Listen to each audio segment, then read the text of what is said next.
Hello, Zimbabwe. Welcome to Zim Reality ITV again and again and again and again. Right now, the topic here is ndimbotaure naapostle Monalita vambodzidzise vanhu vambotimbooneo maonero avo enyaya iyi. Ina have problem nezvoitika kumabasa. Hongu vanhu vazhinji vanogona kuti no DJ Sparks jealousy, DJ Sparks maona mukuita zvinhu kwako zvazvekudhara. Right now zvinhu zvichadaro.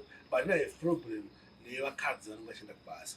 Wasvike kukoko ndakanga chimboita hangu ngwavhiridzo netsvakidzo yangu ndakaona kuti mamwe dzimwe dzimba dzokupara just because nhingi atanga kuenda kubasa pasina izvozvo munhu ari kumba zvinhu zvaifamba zvakanaka. Saka nawo ndina apostol Monalita timbonzwawo maonero nemafungiro avo enyaya iyi. Saka tavakukorodza muchirongwa again, tichavapinza futi muchirongwa timbotaure nawo. Apostol, welcome back again. Apostol, yangu ndiyo ndine problem yandinoona kuti tine misha yakawanda iri kuparara just because mumwe munhu atanga kuenda kubasa. But paisaenda kubasa nyaya dzekuchita dzanga dzisipo, nyaya dzerespect dzanga dzisipo. Saka amene kuti muneonawo sei nyaya iyi kati mungabatsirawo vazukuru vambuya nehana sei panyaya iyi? Okay. Nyaya inoti sei DJ Sparks. Handiti isusu kuti timaintaine relationship yedu yebasa. Handiti inyaya kuti we respect each other through kudaidzana kwatinoita. Handiti DJ Sparks, Apostle Monalita. But dai panga pana Monalita Sparks ingadai pamwe kutaura kuti kuita kuno kuti sisiri pamwe chete. Handiti asi nenyaya kuti takaramba takamaintaina respect. Handiti through kudaidzana kwedu kwatinoita pamazita. Handiti right kumabasa kweduku inini I remember very well kuti time yana mudhara wedu isu wachienda kumabasa. Handiti kwakanga kuina na Mr. Miss Mrs. Handiti right ma'am or madam. Handiti right ndo madaidzirano aiitwa. Handiti time iyoyo. But izvi nekuzofamba kwenguva DJ Sparks chakanga chachihure pfungwa dzechipfambi dzakanga dzapfeka vatungamiri vemakambani. Handiti munhu aona kuti inini mukadzi wemunhu pati ndiri kumuda, ndo pakatanga kubviswa kunzi hatichadi zvokuti vanhu vadaidzane vana Mr. Mrs. Chichi or Miss Ma'am. Handiti but kuchine mamwe ma-organizations achiri kurespect that, especially kuma-law firm. Ndo kwandakaona kwavachiri kudaidzana kuti ma'am, Mr., ma'am, Mr. Hakuna Rachel, Gracious or John or what. Handiti right but uku kupovo. Handiti unoona munhu ari kunzi panopamba ndakambofunga kuti munhu handiri kunoona musikana. Handiti ndatonzi chinyi mosvika moona Spiwe, then I thought Spiwe ndiri kunoona munhu ari under 30 years. Ndiri kunoona muchembere. Handiti muchembere munhu akuma 57 years. Handiti muri kuona 58 munhu akura ane vazukuru kumba. Saka ndakangoti izvi zvinhu izvi hazvina kana hunhu izvi. Handi mangwana hazvina hunhu. Saka moona kuti zvinhu izvozvo ndo zvakonzeresa zvokudaidzana nema-first name, kurerutsana. Kunyange munhu ari munhu mukuru, munhu ane 50 years, murume ane 50 years ari kudaidzwa nemusikana ane 20 years or 25 kunzi John nditaipiro izvi. Handi muri kuona ndibatsirawo kane zvakati izvi. You see things like that. Saka zvinotanga kurerutsa munhu kana even yemusikana wacho kuti azorespect kuti munhu uyu ka isame age nababa vangu hazvizowepo. Handiti saka yemunhu akanzi John anobva tamafila ngekamujaya Ubafila Simba. Hainini aiproblem baba. Isina. Saka ini ndizofunga ndizofunga maybe kana chinga mukadzi wemunhu ngaasende kubasa.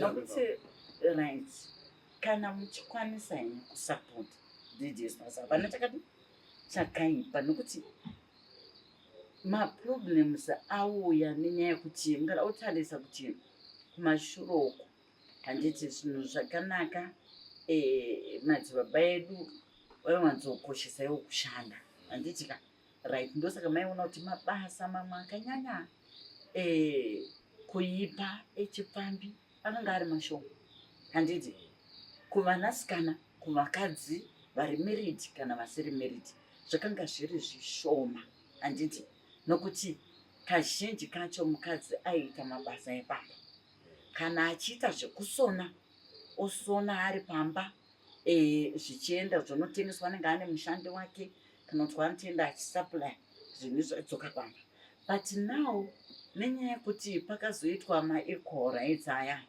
handiti kuti murume mukadzi vanhu vasonawo kuenda chikumabasa but hakunoti ndo zvacontributa kuputsika futi kwemamarriages akawanda handiti munhu anongoti akakanganisana nemume wake mumba akunoshaya kubasa handiti anoshaya kubasa kuya kubasa kuya kune vanhu vanenge vane ma-mixed feelings handiti umwe atori bhita akatobva kurambwa kana kuti akatongovenga varume nezvaakaitirwa handiti anobva kusara kuti mhenemi muchirimo saka zvisensi ende muri kuona zvatopa uya maybe anga achingotsvaga pamwe advice ngoti simple handiti yekuti ndiitwo sei handiti kumboko obva anzi bvo obva ngodzi aiwa ukaona zvadai chingotsvaga kamuwaraidzi kako pasaidi handiti muri kuona zvatotanga murume achatanga kuona kuno chinonetsa ndechekuti mwoyo i1 DJs max mwoyo zvauri 1 you cannot pretend kune umwe munhu ipo pane kwaakupisa uko handiti saka kwaakupisa nguva iyo ndo kunomboenda mwoyo saka murume achazvibata munhu kuti mafambiro aya handiti pane zvapo hondo yakutotanga pai mumba zopedzisira iwe pamwe mukadzi abatwa handiti abatwa yatodivorce nekuda kwekubasa handiti asi isusu hatisi kuti vakadzi ngavasishande ngavashande asi tiri kuti iwewe munhu wega kubasa taura zvaunoda kudaidzwa handiti vanozviramba kuti manzi haiwe anodzimai ningi kunoku anodzimisi kunoku iyo chenai ndezvako izvo chipfambi DJs chabata mumakambanizi mazhinji chimwe chandikuona chikuitika chekuti apostle handitinga munongwe nemurume wako nemukadzi wako but mukadzi uyo ari kuhairstyle yake iwo pamumba una kuikomenda vabva vasvika kubasa I look so beautiful anomungudzwa nyaya dzemamedzi dzakaita ndinasuka mangwana bvanza vakachena maiwe uya kunoti kuti pagi anomungudzwa zvikuitika nezvekubasa saka tingaite sei senyika tibatsire vazukuru vanyakasikana avo ozi misha ikupara zvashuwa zvino vandotoziva kuti munhu yanga ari munhu bobo fosatoenda kubasa but akutongoenda kubasa akunzi kubasa kwandokwana kupikwa nemota pane zvakadai zvakuitika pamwana zvitomboitika kubasa but ndinofungidzira futi kuti ino hafana kuenda kubasa why ndikusapota peno munhu hafana kuenda kubasa because mumwe munhu ka hazvisi kutangira kubasa maybe kubasa kungopa influence munhu hano kana muri madaiwo mudaio but ndozvona munhu anenge achaizotorwa kubasa nemumwe munhu asi mbori pabasa ipapo satingapaite sei apostle hamene kuti tingabatsirikane sei ininika ndine problem isingaite nevakadzi vanoenda kubasa but vanhu vazhinji vandiroudza nyaya iyi vanobva vanditi unopenga iwewe iwewe une jealous iwewe iwewe ndione problem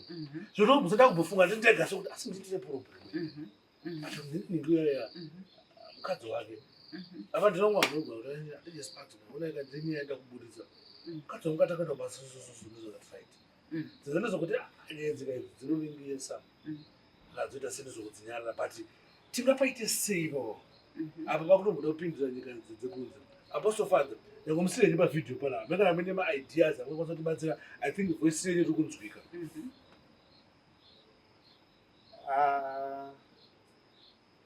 Inini ndinoona kuti nyaya yacho inobva pa foundation yevanhu vaviri ava vafunga kuzviti taakutanga musha, ini ndiri murume iwo uri mukadzi, taababa naamai. Ndo kuri kubva nyaya, because kana muchida kusolva problem haisolvwe kune zvamaakuona, inosolvwa kubvira kwekutanga. Vanhu vari kupindirei mumamarriages? Motive yekuroorwa ndeyei? Ndinziwo misisi here? Kana kuti ndakura nguva yafamba ndinofanira kungonziwo ndaroora kana kuti ndaroora, kana kuti ndaakuroora nekuti ndaane munhu wangu sawira upenyu wandinokoshesa, wandisingadi kuti image yake ikanganiswe kunzou. Ini yangu isati ndaenda kumbofunga nezvangu, ndinofunga neimage yemumwe wangu wandasiya kumba.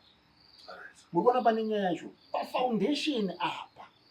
Nyaya dzaitwa namatete kare zvibvunzo wafunga kuroorwa zvisho, aibvunzwa kakawanda musikana. Ndo zvaaibvunziwa. Mukomana nanasekuru vari kugota vachimubvunza, wafunga zvishuwa here kuti waakubuda mugota? Ozoti ochiudzwa zvakatarisana naye. Kwataakutoenda kweinfluence, munhu chaiye ari kuziya zvaapindira muinstitution yemarriage. Haainfluencwe ndamanager kubasa, haainfluencwe nekuti ari kudawo kukwira motikari achienda kubasa, haainfluencwe nekuti ndazonzi you are looking beautiful naworkmate. Muri kuona kune nyaya yedu ndikoko. Oyo nyaya yamwayari manje, nyaya yakufoundation manje. Because nowadays akusisina tete vanorayira munhu adakwenda. Ini ndakaroora inini, ndakaroora ndine makore mangana, ndine 21 years. Ndakaita fast pazvinhu zvacho, 21 years. Munhu akakwanisa kundibvunza kuti chibaba mafunga kuroora here? Ndimhomzi. Ndakati ndakatoroora. Then chiboko changu pachakaya padhini pachatoro, zvakanzi uyu munhu arapo wokuona wafunga kuroorwa naye. Zvakanzi zvakanzi uyu haana chainacho. Kubva pane zvese ndindomutengera. But handina serious ndakambozvitora naye nditi ndakangoti hamhomzi vakundimakisa. Asi ndakati ndakambogara naye pasi akatonditsanangura zvakaita marriage. So I think ndo problem ikuitika futi inoitwa naApostle Father kunzoni foundation yedu. Apostle, you find kuti dzimwe dzidziso mumwe anotodzona pasocial media, haana time yekuti ambogare pasi natete wake. But time yatorina ndekuti atozoone maybe mavideo tikuposta isusu. Saka sometimes ndiri worried kuti information yatiri kuisa apa iyo haisi kurasisa vanhu. Information iyi iri kubatsira vanhu. And I'm afraid munhu akaona video isiri yachinzi zvina basa. Saka mamarriage I think andowirirana naApostle Father pakuti mamarriage mazhinji ari kufira pafoundation. Hapana munhu akudza munhu information yezvinhu zvakasangana nazvo. Saka paanozongoona achinzi uyu wakaroora munhu asina mota, rombirere ndere kukunetsa. Akutokubvunza kuti iwe wanga uri kupi, iwe wanga uri mukombi, tichimuona mezifake information yacho. Saka ina handizive kuti singapaite sei. Ndakatonzwa kwamuri. Inini ndinokufunga kuti kumabasa vanhu ngavazive chavavinga. Zvofanana nemwana abuda mumba achienda kuchikoro dzidziswa.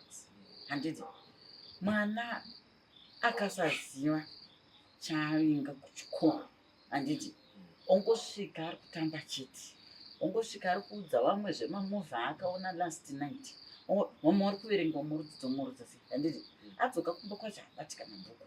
Handiti pane zvikoro dzidziswa kuzokuti chinonzi mazivisa mwana wechikoro icho hachiite icho chinofeiliwa, but kune vana vari kubuda nemaeipa. Handitika nenyaya yekuti mwana aenda pachikoro apa anosvika akabva akanganwa zvaabvira kumba, zvaabudirei. Zvafananawo nemukadzi kana nemurume ari kubuda mumba, hazvisi kuvakadzi chetezve, handiti nekuti vakadzi vaya tiri kutaura kuti vari kuzopfimbwa nevamwe varume kubasa, handiti right. Murume mukadzi wabuda mumba iwe uchiti uri kuenda kubasa, uri kunoshandira mhuri yako, handiti kana kuti uri kunoshandira upenyu hwako, handiti nemurume wako, right. Wasvika kuya kune zvako, kune chidhevhu chiri kutenderera pabasa, handiti maybe mabhosi acho ipapo ndio vanenge vachiti mukadzi wese auya, handiti mutsva anombototanga aita sei, anzi ndokuti mugare pano. We have mabosses akawanda zotolika mamwe acho institution mahombe yacho vachiti kuti ndikuti sefevha yakadayo unofanira unoite zvakadayo unofanira you see now tine mhuri dzakawanda dzakaparara. Mukadzi apiwa chirwere kubasa nabhosi auya angonyarara ari kusangana nemurume mumba, vanhu votozotongotanga kurwara, handiti mukati memo. Saka ine ndinoona kuti munhu ukaziva chauri kuwinga kubasa, ukawana pane zvimwe zvinhu zvaakufamba nenzira isiyo, dzokoudze murume wako, ndoita sei umwe wangu, ndoramba here ndichienda pabasa, ndiri kuzwa kuti tangata tichibatsirane mumba, but inini bhosi uyu handina mufaro, ndichingosvika ndichingodai ndatodaidzwa kuofisi, ndichingodai, handiti zvinofanana nekuti chaiko vakadzi vavo vanozoti ndakabatwa naprofeti kuchechi wakandirepa. Maprofeti aiga ndikutaura nedj sparks havarepi munhu wayo, handiti but nyaya inoitika ndeyekuti anotopfimba, handiti wotokudaidza ukodinodini, handitika iwewe wega semunhu uri kuzoti munhu uyuka is my prophet, is my father in the Lord, handiti handisanokudanana naye. Asi unoona umwe munhu achitobvuma, handitika abvuma azoona kuti takawanda profeti avo vangu vachiti you are beautiful, handiti and ndakusarudza pama-thousands emacongregants ndiwe wandaona zvakati, apo uri kuzwa kuti profeti wane mukadzi muchichimo, handiti right. Munhu anenge apurumiswa kuti apurumiswa ubva funga kuti ndini ozochiona kuti paanozoona paane umwe akumuudza kuti profeti wakanditi vari kuda kundiona, profeti zvakatidai, profeti bhozi kune vamwe vasina zvipfuwa kuti anhu vatotaura kuti wandipanana naprofeti wakandipa mari yakati, handiti wakatotoda kutonditengera mota, azoona kuti takawanda pana, ndo panotanga kubuda repo.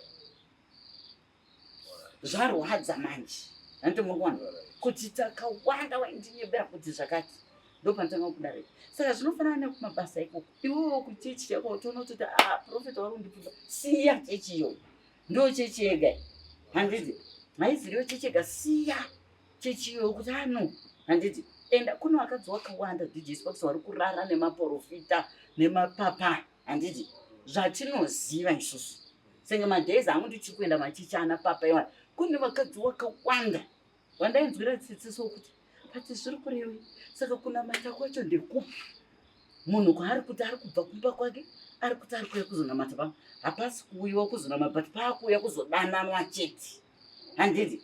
Saka zvinofanana nekubasa, kuno munhu wakunakidzwa nekubasa, kudanana kubasa, handiti muri kuzvona achizozwa kuti ndichawedzerwa ka$50 kupera kwemwedzi pasanari yangu nabhosi, kana kuti nevamwe mawekimeti vasini mabhosi futi.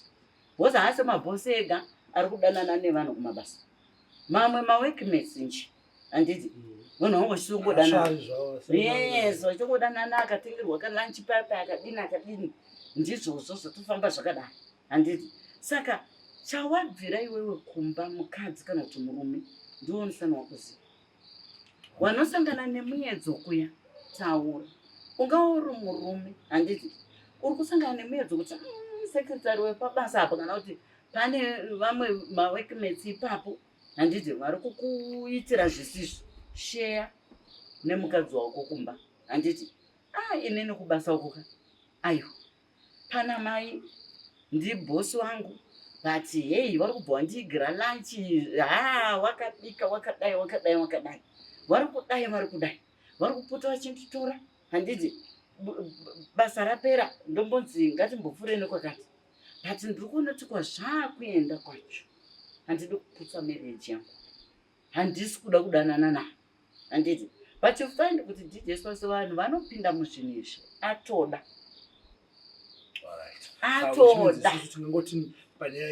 Saka ndikudzokera futi zvataurwa naFather Apostle kuti foundation. Yes, chinangwa. Whatever zvinoitika kubasa. Zvinoitika. Isusu takakunda zvakawanda. Handiti. Inini pana. Handiti. I'm a living testimony. Ndakakunda miedzo yakawanda yevanhu vechirume. Handiti munogona. Waida kundisa pakona. Waida kundisa pakona. But iwo kana uchitozoti no. Handiti. Isusu tati tinoda kuita meeting. Yebasa. Handiti. Saka now meeting iya yakutorwa zvekudanana. Inini manje ndaita mutemo wangu. Ndaiva nangusimuka. Ndaiva koma kwenda kupi chichintuza. Handiti zvozvo mandireidzera pa. But you find kuti vakadzi vakawanda nevasikana vanopinda muzvinhu nenyaya yekusekenyeka. Iwe unotuti munhu kwakutoenda hakuziriko. Ende unosvika kurepwa zvechokwadi. Because uri kusekenyeka, uri kudii uchinototi munhu izvi zvaakutotaura. Nekuadvanza kwaakuita zvitoya padhuze neni. Yes, hazvisiri zvebasa. Saka tinongodzokera futi point yarezwa naFather Apostle kuti foundation apa yakamira sekana yakatongoora nekumusoro kwamuri kuenda ku. Handiti ndofanana kuti imba chako uchivaka kana foundation isina kusimba imba yayo ichatanga kuita makreki, imba yayo ichatanga kusheka kana kutozodona. Handiti ndozvinofanana nemamarriage wani anenge asina foundation yakasimba. Yes. Right. Mune Zimbabwe, I think the topic itinoitaura kusvika notirina, but from Vanoenda after this conversation naApostle Father ndezvekuti foundation nechinangwa manofanira kuziya chinangwa chaakapindira mumarriage. So that kana pachinge paine zvimwe zvinhu zvese zvinenge zvakuuya anofanira kuziya kuti zvakuda kumubudisa muchinangwa chake chaendera kubasa.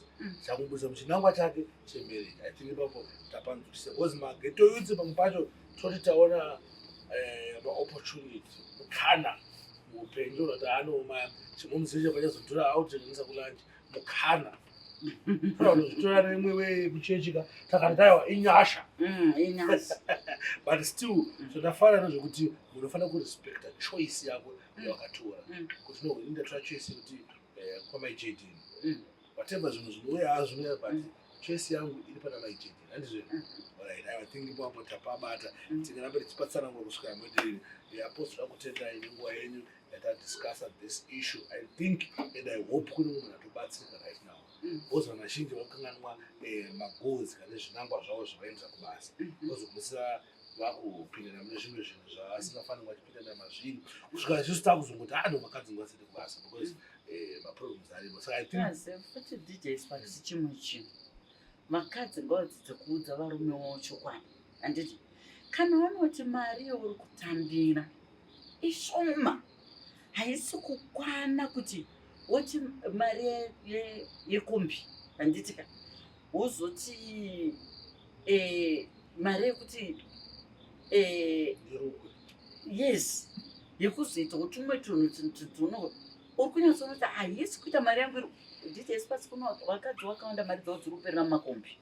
Handiti but haadi kutaura chokwadi kune murume kuti inini umongo hapana chindiri kuti ndikuenda kubasa. Ndandafunga hangu kuti undipe mari yestati nditangewo kana business rakati ndiri pamba. It's better I work from home. Handiti but still makwanisi tosangana nazvo izvozvo kuti paanohodha vakadzi vakawanda kunohodha pakunohodha panguva kunohodha iyoyo panguva yekunohodha abva kunguda kuenda kumesina pamesina padhuze unozoti cross border haiiti DJ Spice. Inoda une murume wako. Handiti kana kuti uchitofamba neimwe hama yako yechirume unonge uchitofamba nayo kuti kana uri kuenda kunohodha uchizototi ndiri kuenda kana nanzvadzi yangu kana kuti ndichaenda nanhingi. Handiti kana ndiri kuenda nemurume wangu just handi kunohodha kungoenda zve1 day. but murume kana ngane dzake ipapo ndopatinotaura kuti ndopakusawirirana because kana uchitoziva kuti mazuva ano vanhu vari kuita maonline one zvekuhodheshi handiti mamwe method anangabo inini I think vanhu vafana kudzoka pachinangwa munhu ukanona munhu akutorasika akutosvika pakutotorwa kana mumwe munhu akurasana nechinangwa muri kuzva kuti DJ Spanks ngandiudze chikwadi vanhu vakawanda vakadzi vakawanda mari hadzisi kukwana ndodziri kunzesa kuti vaite maboyfriends mari haifi yakakwana wozinga kuti ndakakupa mari yetransport yacho tichienda kubasa uchitanga kumhaisana newivi dziripo ndakupa mari dzewivi dzacho uchamhaisana nemadresi manyowana ariko uchamhaisana nyange ndakakupa mari yemadresi uchamhaisana nemanews saka I think inyaya yadabata panapa munhu ngaataure chokwadi munhu ngaaziye zvinhu zvaari kufambira